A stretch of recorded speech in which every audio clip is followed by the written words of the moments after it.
tell us a bit about what your experience was with John progressing through his career and various roles and sites, and what was the impact on you and your kids, and how you felt about it, what you did, all those sorts of things? Yeah, in the early days, our first move was from South Africa to Mount Isa. And at that stage, we had one daughter, and I was 7 months pregnant with Shannon. So I arrived in Mount Isa in the January, and Shannon was born in the May. So that was pretty stressful because I thought, well, I don't have a support group. We had no family in Australia. So we arrived in Mount Isa not knowing anybody really. But I think the joy of remote mining towns is how quickly you make friends. Mm. And your friends are really, really important to you. And we made friends so quickly that by the time Shannon was born, the doctor actually couldn't even get into my room to see how I was because I had so many visitors there, which just shows you the support group that is within the mining industry of the mining wives supporting each other, which is great. In those days in Mount Isa, John was home every night, which was great while the kids were small. So he was there to be a sort of full-time dad and support me in bringing up the kids when you're battling with young kids. From Mount Isa, we moved across to the west, to Perth, and the kids were then in junior school. And at that stage, I decided to give up my career and become more involved with the kids and helping at school and everything, which was great to help because there's a lot of opportunities in the schools here to help them. And John was fly in, fly out. So he came home every weekend and I had the kids Monday to Friday. Mm. So it was full on, but I think I was fortunate that they were at junior school, they weren't tiny, so they could at least dress themselves and things like that. Whereas I felt for the wives with the fly in, fly out husbands who had the really small kids and they had to do everything for them. And I think that would have been a strain, and I was lucky not to have had to gone through that. Yeah.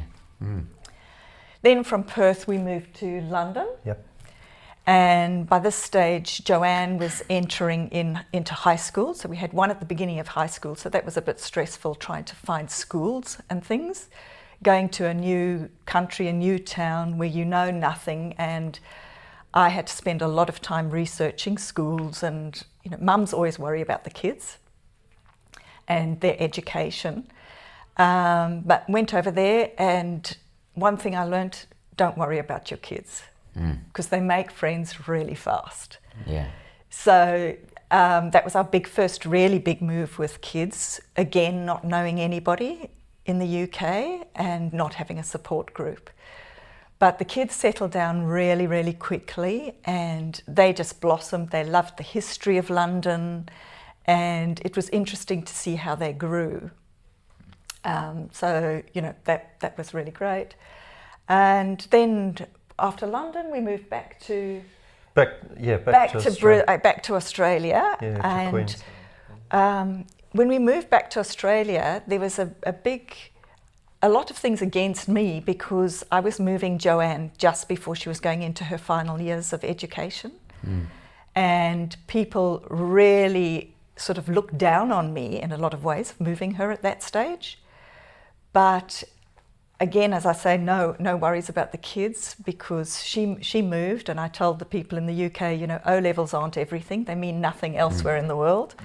Don't worry, and moved them over. Joanne went into year 11 and Shannon into year 10, and both girls did fantastically, and one's now a physio and one's a vet. So that was really good. They bounce back. That's it. Yeah, I think kids evolve much more rapidly than we do. Yeah. They do. So, yeah. You worry about them, but they really take to it like a duck to water. Yes, yeah. And it's interesting you make the comment about when you moved to London and the things you were trying to research and stuff like that. There's probably a lot of support in mining company contracts for physically moving people somewhere, Yeah. but probably not a lot, probably maybe not as much thought about some of those, that Yeah. support network or that support information around families and kids. And that's where I think Maybe. relocation agents are key people in moves like that with people and families, because you don't know areas to live in, where good schools are, or schools that suit your kids with their specific needs.